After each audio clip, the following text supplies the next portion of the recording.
Tiga. Perkenalkan, nama saya Sinta Widodo, NIM 219-118-118, kelas H12.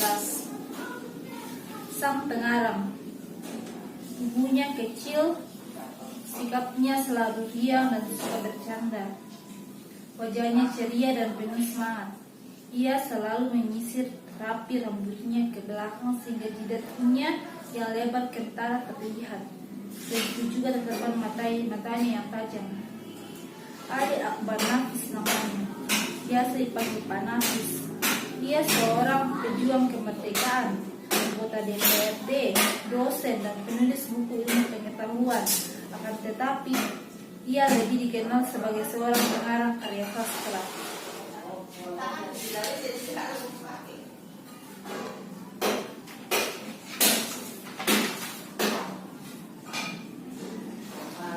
Pak Nafis meraih hadiah dan penghargaan karena kemampuannya dalam mengarang. Beliau telah mengunjungi Singapura, Malaysia, Thailand, Belanda, Prancis, Amerika Serikat, Jepang hingga Arab Saudi, kota Mekah. Semua karena karangan yang ditulisnya. Pak Nafis menulis novel dan cerita pendek. Karya sastra yang ditulisnya disenangi banyak pembaca. Salah seorang penggemarnya adalah Abdul Rahmat Wahid atau Gus Dur, Presiden Republik Indonesia keempat. Ketika Pak Nafis sakit dan harus menjalani operasi, Gus Dur yang saat itu menjadi presiden menjenguknya ke rumah sakit. Begitu tingginya penghormatan presiden terhadap pengarang ini. Cerita pendek, cerita anak, dan novel yang ditulis Pak Nafis memperoleh penghargaan di tingkat nasional maupun internasional.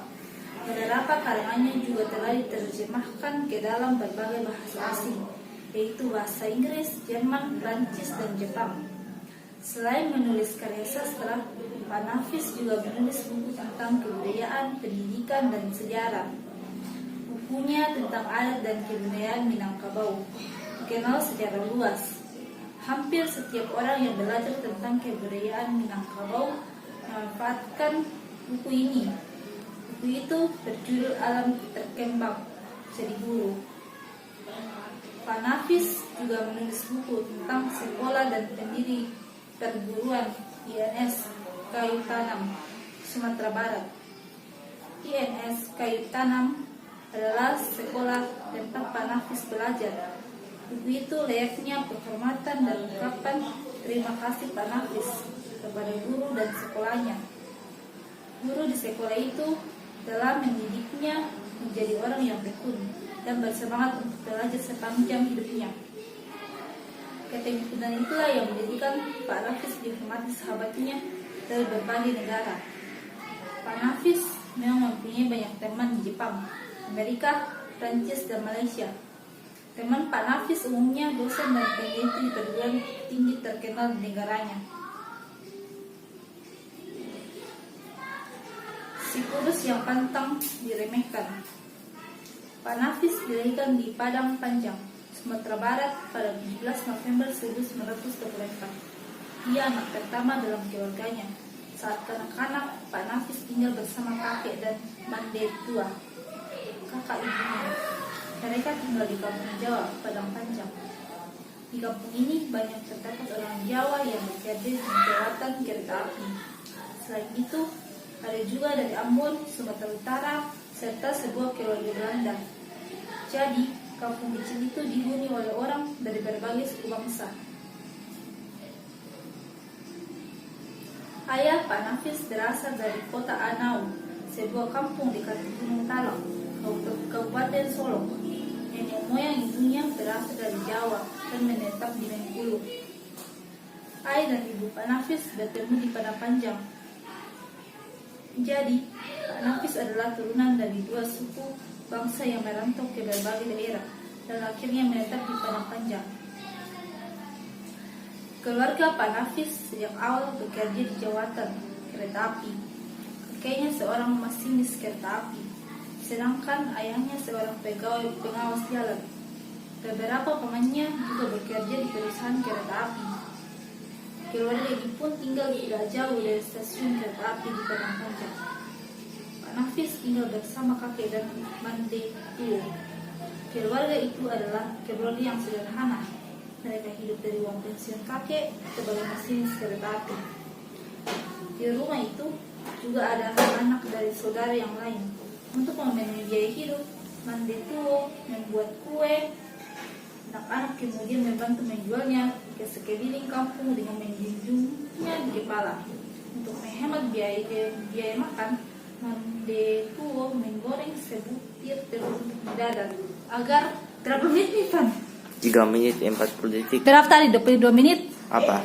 2 menit tadi. Cerita kan tadi ku lupa ya. Apa ya? Lupa kalau maaf video kok. Pasti kena masuk itu suara laki. Wih, agar menjadi lebih besar. Telur diisi berbagai sayuran, itulah yang kemudian dipotong-potong dan dibagi untuk makan menjelang berangkat ke sekolah.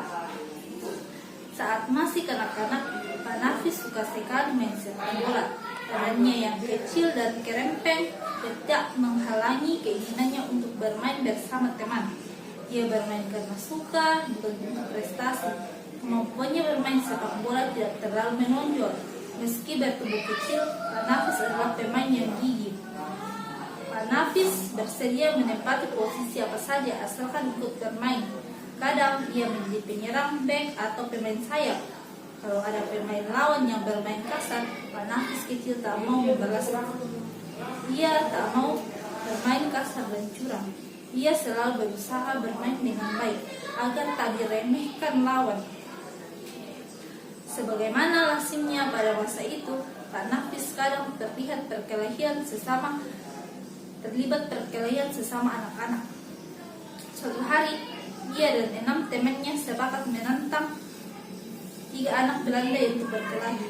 Akan tetapi, saat perkelahian terjadi, teman-temannya malah kabur. Mereka takut kalah karena anak-anak Belanda lebih besar badannya.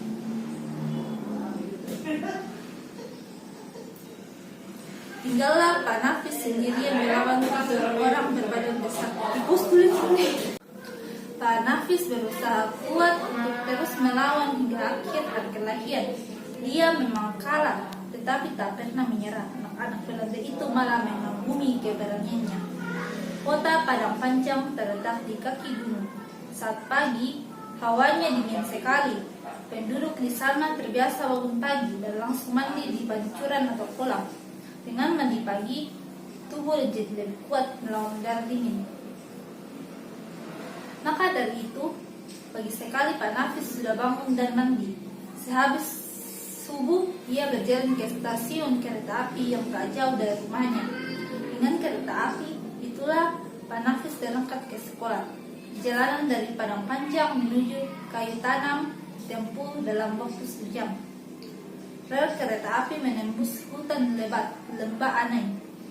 Kereta api uap menyisir jalan di pinggir lembah yang curam.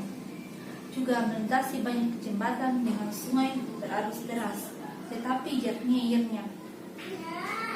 Panorama hutan yang indah membuat suasana perjalanan ke sekolah menjadi damai. Waktu dalam perjalanan itu dimanfaatkan Pak Nafis untuk membaca dan menggambar sketsa. Membaca di gerbong tertidur di bengkel.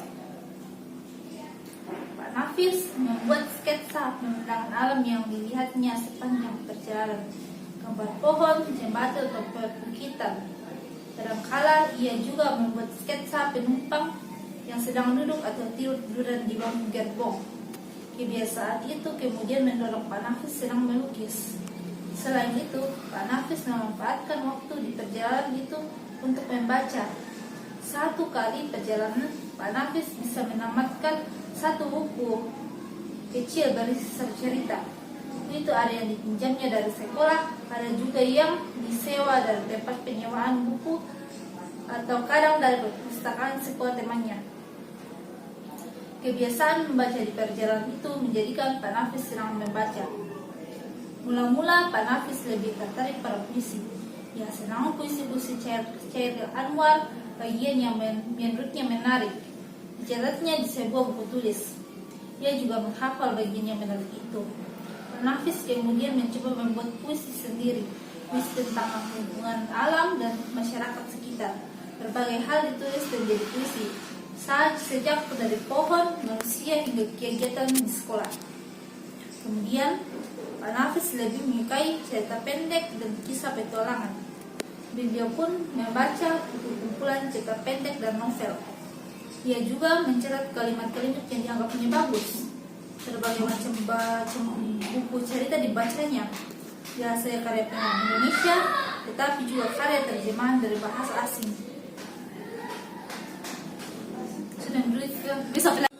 Orang tua Pak Nafis senang melihat anaknya suka membaca. Ayahnya kadang memberi uang untuk membeli buku, tetapi Pak Nafis lebih senang menggunakan uang itu untuk menyewa buku. Buku disewa dari toko penyewaan buku atau perpustakaan sekolah temannya. Pak Nafis kagum terhadap pengarang yang bisa mengarang cerita dengan menarik. Saat itu dia mulai mencoba mengarang cerita. Dicobanya menjalankan rencana itu, tetapi ia tak bisa menyelesaikan cerita yang dibuatnya. Cobanya lagi. Dalam hatinya ia bertekad untuk bisa mengarang. Jika orang lain bisa, kenapa saya tidak? Akhirnya, suatu hari, ayah Pak Nafis memperoleh hadiah yang cukup banyak. Ia ingin menyenangkan keluarganya dengan uang itu. Ia membawa keluarganya berjalan-jalan ke kota Medan. Mereka mengunjungi istana, masjid, dan tempat wisata terkenal. Juga mengunjungi famili yang berada di kota itu. Selain memiliki banyak tempat wisata, di Medan juga terdapat banyak toko buku. Toko itu tidak hanya menjual buku baru, tetapi juga buku dan majalah bekas yang masih bagus. Suatu hari, Pak Nafis pun dibawa ke toko buku bekas oleh orang tuanya. Itulah pertama kali dalam hidupnya Pak Nafis melihat banyak sekali majalah menarik. Sampulnya dihias berbagai foto indah tentang kota dan tokoh terkenal. Dibukanya bagian isi majalah. Ternyata isinya jauh lebih menarik. Ada karangan tentang agama, politik, dan cerita pendek. Dia pun meminta kepada ayahnya untuk diizinkan memiliki majalah-majalah itu. Ayahnya mengizinkan Pak Nafis memilih dan membeli majalah yang dibukanya. Pulang dari Medan, Pak Nafis menjilid baik-baik seluruh majalah yang dibelinya. Setelah dia terapi, barulah majalah itu dibacanya. Dari situ, Pak Nafis mengenal cerita pendek yang ditulis oleh Buya Hamka, Idrus, Mokhtar Lubis, dan lainnya. Kesenangannya terhadap karya sastra dan cerita tumbuh subur setelah ia membaca makin banyak cerita dalam buku atau majalah. Untuk buku yang benar-benar menarik, Pak Nafis suka membaca sambil menyendiri di sekolah. Biasanya dia membaca di ruang bengkel kerja keramik yang sedang kosong. Pak Nafis menghabiskan waktu berjam-jam untuk membaca di sana. Kadang begitu asiknya, dia membaca hingga tertidur di bengkel itu. Sore hari, bengkel kerja itu dikunci oleh penjaga sekolah. Pak Nafis pun harus keluar dengan cara meloncat di jendela. Pelajaran keterampilan merupakan pelajaran utama di sekolah INS Kaitanam. Melalui pelajaran keterampilan itulah guru-guru mendidik perilaku siswa. Pak Nafis juga senang bermain musik, melukis, dan membuat patung. Sekolahnya tersedia banyak guru dan kesempatan untuk belajar aneka keterampilan. Engku Syafei, pendiri sekolah itu, memang seorang yang teraktif dalam banyak bidang.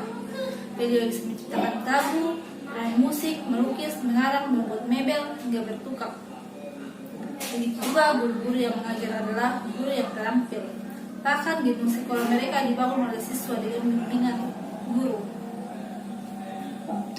Melalui pelajaran keterampilan, siswa dididik kebiasaan kerjasama untuk memperoleh keberhasilan.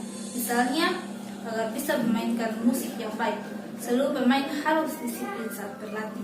Pemain gitar, drum, biola, dan flute perlu saling memahami. Kalau tidak disiplin dan saling bertoleransi, permainan musik akan kacau. Selain itu, murid juga dilatih bertanggung jawab dengan pekerjaan dan barang yang dipakai. Selesai berlatih, ruangan harus dirapikan dan alat-alat ditaruh kembali ke tempat semula. Tidak boleh menyisakan sampah. Setiap pekerjaan harus diselesaikan. Tak boleh meninggalkan bengkalai. Perkenalkan, nama saya Sinta Widodo, Ibu Asus 9, 8, 8. Tuhanku ya Allah, angin dan langit dalam diriku, gelap dan terang di alam raya, ada dan hilang di bawah denganku. Terpesona rasa dalam dan juga dikira, ada bayangan rahasia kehadiratmu ya Allah. Serangku atau beraksa hasta, tentang apa bedanya dalam penafsiran pengertian. Musafir yang senantiasa mengembara, umat manusia tak ada yang juara. Api itu padamu menyala di puncak yang tinggi. Semua manusia sama, tidak tahu dan bersama rindu. Agama adalah kemah para penyembara, menggema